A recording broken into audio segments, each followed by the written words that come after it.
Hello everyone and welcome. आज से हम स्टार्ट कर रहे हैं part 2 of the book truth without apology, fear the inner dictator. बहुत अच्छा टाइटल है जो बोलता है फियर यानी डर और इनर डिक्टेटर मतलब हमें अंदर से चलाने वाला। कुछ बाहरी नहीं है, सब अंदरूनी है। तो इस वीडियो में 3 से 4 चैप्टर्स की समरी होगी। तो बिना टाइम वेस्ट किए मैं स्टार्ट करता हूँ chapter number 18। When the mind grows listen. जब भी आपका दिमाग कुछ बोले आपसे तो उसको सुनो, उसको इग्नोर मत करो। जो डर होता है ना, चाहे वो किसी मतलब का हो, चाहे वो बिना मतलब का हो, चाहे वो किसी बात से हो, चाहे वो बिना किसी बात का हो, उसको अपने वेल विशर की तरह ट्रीट करो। मतलब उसको अपने दोस्त की तरह समझो, दुश्मन मत समझो, भागो मत उससे। जब भी आपको किसी बात से डर या एंजाइटी, वो बात आपको बता रही होती है कि आपको कहाँ पे, किस पॉइंट पे अपनी अटेंशन देनी चाहिए। आपने कुछ बातें इग्नोर की होती हैं, कुछ बातों को अवॉइड किया होता है, जिसकी वजह से वो बातें बाद में आपके अंदर एंजाइटी और डर पैदा कर रही होती हैं। अगर आप अच्छा नहीं फील कर रहे हो तो उसको सप्रेस मत करो, उसको दबाओ मत। हमारा नेचर है सिक्योरिटी और कंफर्ट। जब भी इन दोनों बातों को कोई भी बाहर की बात अफेक्ट करेगी तो होगा क्या, मैं डर, एंजाइटी, स्ट्रेस, ये सारी चीजें होंगी। तो क्या हम इनसे छुप के इनका इलाज कर सकते हैं? नहीं ना, हमें इनको फेस करना पड़ेगा। तो यही बात इस बुक में लिखी है अभी। जो आपके डाउट्स हैं उनका एक पर्पस होता है, आपको क्लैरिटी देने का। माइंड की जो एजिटेशन होती है इसका हमेशा एक कॉज होता है। क्या माइंड बिना किसी कॉज के डिस्टर्ब हो सकता है? इसका आंसर भी उन्होंने खुद ही दिया है कि हाँ, हो सकता है। जब भी आप कोई भी ऐसा कूड़ा कचरा जिसकी कोई वैल्यू नहीं है उसको उठा के वैल्यूएबल बना लेते हैं अपने लिए। मैंने किस बात को वैल्यूएबल बनाया और किसको वैल्यू कम दी, इसका पता हम कैसे लगाएं? उसके लिए हमें पहले पता होना चाहिए कि मुझे चाहिए क्या। क्योंकि जो आपको चाहिए आप उसी को तो वैल्यूएबल मानेंगे अपनी लाइफ में। पहले ये जानो कि तुम्हें चाहिए क्या। इसको जानने से पहले तुम्हें ये पता होना चाहिए कि तुम कौन हो। पर कैसे जाने खुद को? तो इसका आंसर भी खुद आचार्य जी ने दिया कि look at where your body, मतलब कहाँ पे आपका शरीर, आपकी फीलिंग्स, आपकी सोच, आपके थॉट्स, आपके ओपिनियंस एंड आपके एक्शंस अराइज कर रहे हैं। वो आपका अपना है भी, ये किसी बाहर वाले का है। पिछले चैप्टर्स में भी यही बात हुई थी कि हमने दूसरों की आंखों से खुद को देखा होता है। इसलिए होता क्या है कि जो दूसरे के लिए वैल्यूएबल होता है उसको हम अपना मान के, एंड वो बिना मतलब का स्ट्रेस हमारे अंदर इंक्रीज कर रहा होता है। तो ये था हमारा chapter number 18।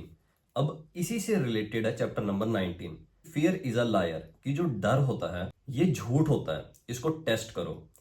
Are you afraid that something bad might happen? आपको क्या डर लग रहा है कि कुछ बुरा हो जाएगा? पर जो डर है उस बात का, वो ऑलरेडी सबसे बुरी चीज है। क्योंकि अभी वो बात हुई भी नहीं पर आपके अंदर डर है कि क्या हो जाएगा। तो क्या डर का होना उस बात के होने से भी ज्यादा बुरा नहीं है? इस क्वेश्चन को आचार्य जी ने इस चैप्टर की मेन हाईलाइट किया है। ये जो डर है ये किसी इवेंट से नहीं आता। मतलब जैसे मान लो किसी का कोई टेस्ट है, तो डर टेस्ट से नहीं आएगा, डर टेस्ट में फेल होने से आएगा। Fear comes from your assumed helplessness before the event.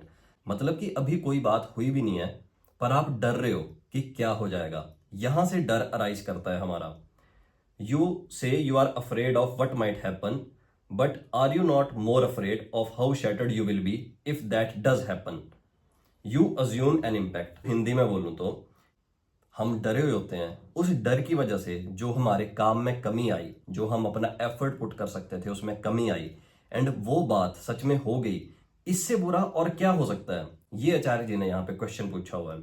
आचार्य जी पूछते हैं कि ये जो डर होता है ना, ये इवेंट से अराइज कर रहा है, मतलब जैसे किसी बच्चे का टेस्ट है, ये वहां से अराइज कर रहा है, या ये अराइज कर रहा है from your own fragility in front of it, या ये जो तुमने टेस्ट की तैयारी नहीं की, जो तुम गेम खेलते रहे, जो तुम मूवीज देखते रहे, या ये वहां से अराइज कर रहा है क्योंकि तुम्हें पता है अपने बारे में, तुमने देखा है खुद को कि तुम टेस्ट की तैयारी की जगह गेम खेल रहे थे।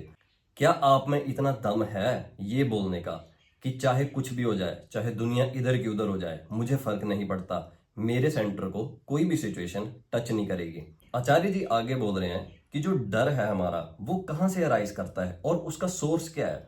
तो आचार्य जी बोलते हैं कि जो भी तुमने कूड़ा कचरा वैल्यूएबल मान के रखा है दुनिया को देख के, जब उस चीज को दुनिया वापस तुमसे ले लेती है, उस चीज की एंजाइटी से तुम्हारे अंदर फियर जनरेट होता है। जो डर होता है ना, वो क्लेम करता है, मतलब जो डर होता है आपके अंदर किसी भी बात का, वो आपको बोलता है कि जिस चीज को तूने वैल्यूएबल मान के रखा है, जिस चीज को तू वैल्यू देता है, मैं उस चीज को छीन लूंगा।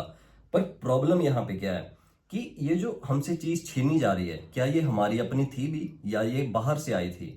तो अगर हम थोड़ा सा सोचें तो ये सारी बातें बाहर से आ रही हैं। तो टेस्ट दोज अजम्पशंस, मतलब कि ठीक है आपको डर लग रहा है कि ऐसा हो जाएगा वैसा हो जाएगा, मान लेते हैं, होने दो, देखते हैं उसके बाद क्या होगा।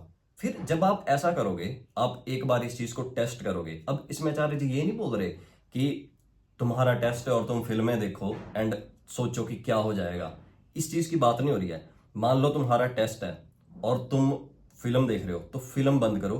तुम्हें लग रहा है कि भाई अब तो सिर्फ 10 घंटे बचे, अब मैं क्या कर सकता हूं? नहीं, 10 घंटे पढ़ो, जितना दम लगा के पढ़ सकते हो उतना दम लगा के पढ़ो एंड देखो कि क्या हो जाएगा अगर मैं 10 घंटे अपना पूरा एफर्ट दे के भी फेल हो जाऊं। तो जो डर हमारे अंदर जिंदा रहता है वो कैसे रहता है?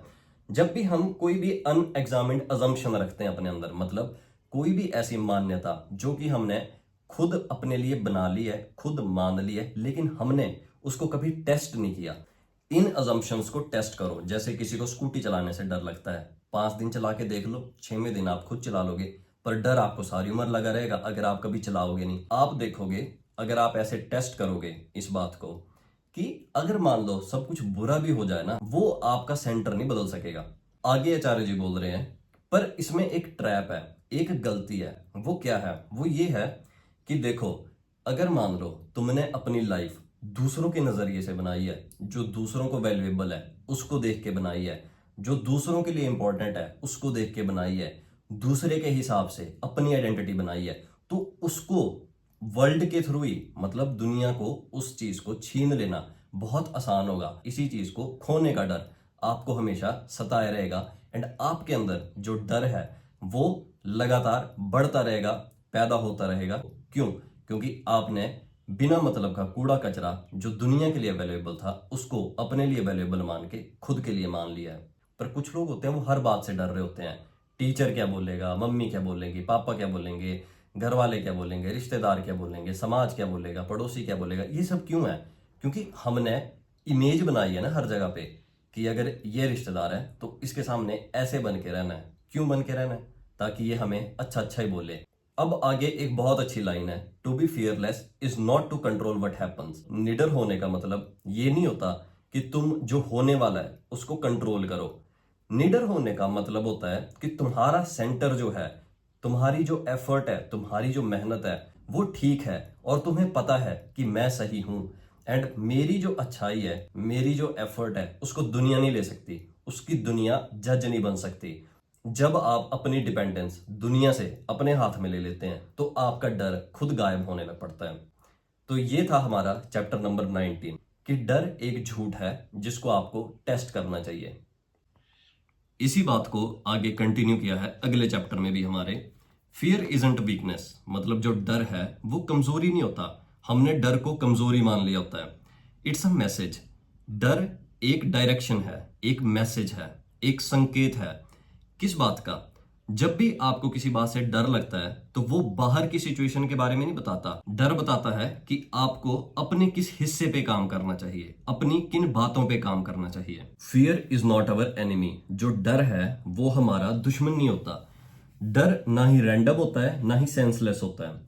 डर जब भी आता है तो किसी मैसेज के साथ आता है। आपके अंदर कुछ है जो अभी भी अनएग्जामिन्ड है, मतलब आपके अंदर कोई ऐसी बात है या आपके अंदर अपने प्रति कोई ऐसी मान्यता है या आपने कोई ऐसी बात पकड़ के रखी है जो अभी भी आपने एग्जामिन नहीं की, जिसको आपने अभी भी क्वेश्चन नहीं पूछा कि मैंने ये क्यों पकड़ के रखी है और ये कहां से आई है, and still falsely built, and वो झूठ पे बनी है। तो डर एक्सपोज करता है जो आपके अंदर क्रैक्स होते हैं जिनको आपने इग्नोर किया होता है। तो वही कमजोर दीवारें जो हमने बनाई हैं, हमें उन्हीं पे काम करना है एंड उन्हीं की कमजोरी के बारे में हमें डर बताता है। लेकिन अगर हम डर की सुनेंगे नहीं, अगर हम ऑब्जर्व नहीं करेंगे तो होगा क्या? हम खुद को अपनी ही इमेजिनेशन में ताकतवर समझते रहेंगे कि हाँ मैं तो बहुत कुछ हूं, मैं तो ऐसा हूं, मैं तो वैसा हूं। इसका ये मतलब नहीं कि आप डरपोक नहीं हो, इसका ये मतलब है कि आप बिल्कुल बहरे हो गए हो, आप फ्री नहीं हो, आप बिल्कुल नंब हो गए हो। मतलब जहां पे आपको काम करना चाहिए आप वहां पे काम नहीं करके अपने आप को ठीक बोल के कुछ अच्छा नहीं कर रहे। आप कर क्या रहे हो, आप उन बातों को इग्नोर कर रहे हो। जैसे जैसे बहरा आदमी होता है, उसको सुनाई नहीं देता, वैसे आपको भी कुछ भी सुनाई नहीं दे रहा। आप बोल तो रहे हो कि मुझे सब कुछ पता है, पर आपको पता अपने बारे में भी कुछ नहीं है। फॉर एग्जाम्पल, नीट और जेई के बच्चे, वो टेस्ट से थोड़ी होता है डर। डर किस बात का होता है कि अगर नहीं हुआ तो घर पे क्या बोलूंगा, नहीं हुआ तो रिश्तेदार क्या बोलेंगे, नहीं हुआ तो समाज क्या बोलेगा। अब ये होता क्यों है? ये इसलिए होता है क्योंकि आपने अपना जो सेल्फ वर्थ होता है, जिसके बारे में हमने पहले भी बात की थी, उसका अप्रूवल किसी और को दे दिया होता है दुनिया में। मतलब आप बाहर से अपना वर्थ डिसाइड कर रहे हो। इसीलिए आप जॉब इंटरव्यू में डर रहे हो कि आपको इंटरव्यूअर निकाल देगा या नहीं लेगा, तो आपका वर्थ आपकी नजर में घट जाएगा। इसीलिए आप इंटीमेसी से डरते हो। इसीलिए आप रिजेक्शन से डरते हो, क्योंकि आपको खुद के अंदर ही वैल्यू नहीं मिली, तो आप सोचते हो कि अगर दूसरा मेरे को एक्सेप्ट कर लेगा तो मेरी वैल्यू उसकी नजरों में या मेरी नजरों में ज्यादा हो जाएगी अपने लिए ही। डर को भगाओ मत। Ask fear, what are you here to show me. जब भी आपको डर लगे तो इग्नोर मत करो, पूछो अपने डर से कि हाँ, तू बता मुझे तू क्या बोलना चाह रहा है और क्या मेरे अंदर कमी है। ये थी हमारी पार्ट 2 फियर के 3 चैप्टर्स की समरी।